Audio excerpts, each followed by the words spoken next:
मीरा जैन छावनी से अपनी शंका रख रही हैं। आपने सम्यक दर्शन के 8 अंगों में निर्जुगुप्सा नामक अंग बताया है, लेकिन हमने पहले निर्विचिकित्सा नामक अंग पढ़ा है। यह दोनों ठीक हैं या इसमें कोई अंतर है? कृपया समाधान करें। निर्जुगुप्सा और निर्विचिकित्सा दोनों का अर्थ एक ही है, और अर्थ यह है कि धर्मात्मा और धर्म से कभी भी गिलानी नहीं करना। कभी भी धर्म से गिलानी नहीं होना चाहिए और कभी भी धर्मात्मा जनों से गिलानी नहीं होना चाहिए, क्योंकि दोनों से यदि गिलानी हो गई तो दोनों ही हमारे से बहुत दूर हो जाएंगे। तो दोनों शास्त्रों में नाम मिलते हैं, निर्जुगुप्सा भी और निर्विचिकित्सा भी। किरण जैन बड़ौद गुजरात से अपनी शंका रख रही हैं। यदि किसी को 1.25 लाख जाप करनी हो तो वह घर और मंदिर दोनों की गिनी जाएंगी क्या, और रात में भी वह जाप कर सकते हैं क्या? कृपया समाधान करें। यदि किसी विशेष अनुष्ठान पूर्वक यदि आप कर रहे हैं जाप, तो फिर तो एक ही जगह होगी। अनुष्ठान पूर्वक मतलब जैसे कोई हवन पूर्वक या दीपक जला करके या एक स्थान और एक आसन और एक ड्रेस में बैठ करके, तो फिर तो आपको एक ही स्थान में जाप करनी है। लेकिन यदि आपका कोई अनुष्ठान पूर्वक नहीं है, मात्र 1.25 लाख का जाप मात्र करना है, तो फिर तो आप चाहे घर में कर लो, कभी मंदिर में कर लो, जहाँ भी आपको उचित क्षेत्र अच्छा मिले वहाँ पर आप कर सकते हैं। और फिर उसमें दिन रात का कोई भेद नहीं होता है, आप दिन में भी कर लो और चाहे रात में कर लो, क्योंकि आपका उसमें कोई अनुष्ठान की विधि, समय, काल, द्रव्य, क्षेत्र ये सब मर्यादा का नहीं रहा। मात्र आपको 1.25 लाख की जाप करना है, आप कहीं भी कर सकते हैं। लेकिन यदि कोई विशेष विधि यदि आपने ली है, कोई विधि से ली है, तो फिर आपका द्रव्य, क्षेत्र, काल, भाव सब कुछ स्थायी हो जाएगा और फिर वहाँ पर आपको जाप करना है। धीरेन्द्र जैन अंजमेरा राजस्थान से अपनी शंका रख रहे हैं। निवास स्थान पर स्वाध्याय के बाद जनवाणी को किस जगह पर रखनी चाहिए? अक्सर हमने जिस कक्ष में स्वाध्याय करते हैं उसी कक्ष में जनवाणी रख देते हैं, इसमें कोई दोष है क्या? कृपया समाधान करें। जिन प्रतिमा और जिन वाणी दोनों का स्वरूप आगम में कहा है। जिन प्रतिमा भगवान का स्वरूप है और जिन वाणी भगवान की वाणी है। तो जैसे हम जिन प्रतिमा का सम्मान रखते हैं, ऐसे ही जिन वाणी का भी हमें सम्मान रखना चाहिए। गृह निवास स्थान में जहाँ हम स्वाध्याय करते हैं, या हमने एक स्थान बना रखा है स्वाध्याय कक्ष, उसी स्वाध्याय कक्ष में जाकर के आप स्वाध्याय कीजिए और वहीं पर आप जिनवाणी रखिए। लेकिन जहाँ पर आप शयन करते हैं, जहाँ पर आप आराम विश्राम करते हैं, जहाँ पर आपके जूते चप्पल आदि आते हैं और जहाँ आप भोजन आदि करते हैं, वहाँ पर ना रखें। उसका भी शुद्ध स्थान होना चाहिए जिनवाणी का, जहाँ पर आप स्वाध्याय करते हैं। विवेक कुमार जैन थोवल मणिपुर से अपनी शंका रख रहे हैं। राग आदि मेरे स्वभाव नहीं है, क्या ऐसा जानने मात्र से राग दूर हो सकते हैं क्या? कृपया समाधान करें। राग आदि को जानने मात्र से राग मेरे से अलग नहीं हो जाता। घर में सर्प है ऐसा जान लेने मात्र से सर्प संबंधी जो भय है वो दूर नहीं हो जाता।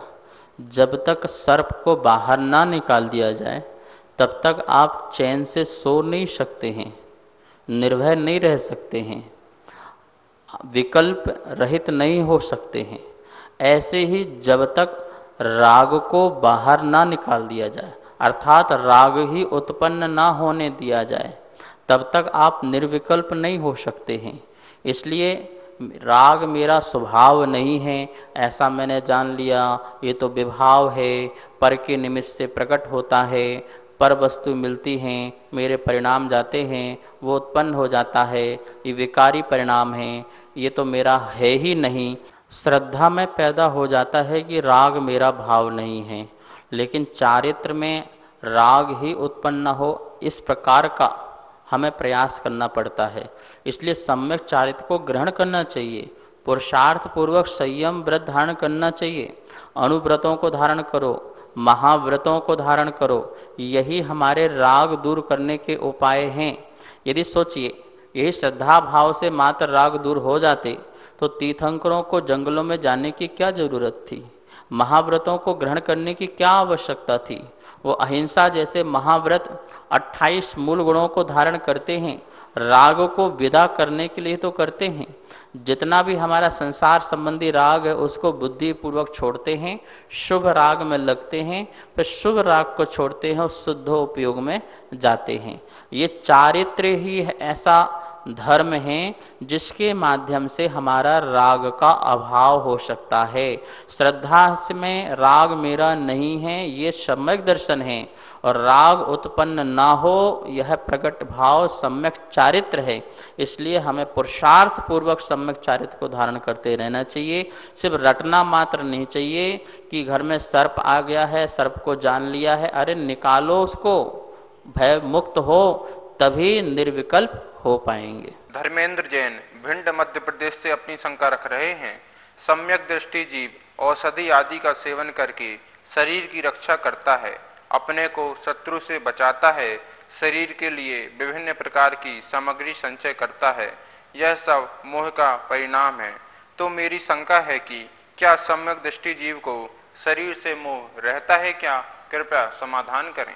सम्यक दृष्टि यह जानता है शरीर माध्यम खलु धर्म साधनम, शरीर प्रथम साधन है धर्म को प्रकट करने के लिए। इसलिए वह मैं शरीर हूँ, मेरा शरीर है, ऐसे परिणाम से वो शरीर का संरक्षण नहीं करता।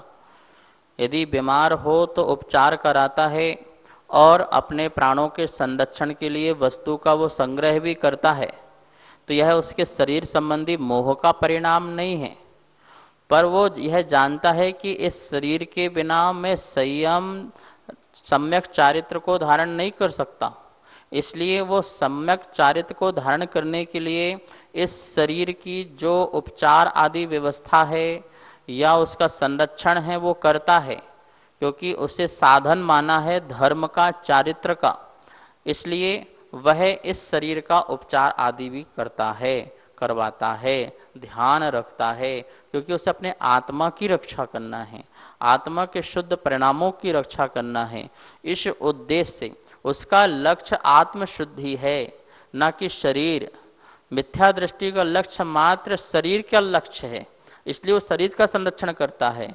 सम्यक दृष्टि का आत्मा का लक्ष्य है, आत्मा को परमात्मा बनाने का लक्ष्य है, इसलिए शरीर को सही रखता है।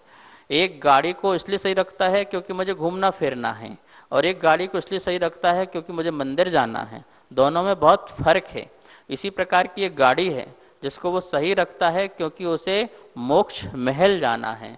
तो इसका शरीर संबंधी सम्यक दृष्टि का मोह नहीं है, वह तो मात्र आत्मा को परमात्मा बनाने का परिणाम है, इसलिए शरीर को भी ध्यान रखता है। कल्पना जैन झांसी उत्तर प्रदेश से अपनी शंका रख रही हैं। धर्म प्रभावना और व्यक्ति प्रभावना में क्या अंतर है? कृपया समाधान करें। जिन शासन की वाणी को जन जन तक, मन मन तक पहुंचाना, ये धर्म प्रभावना है।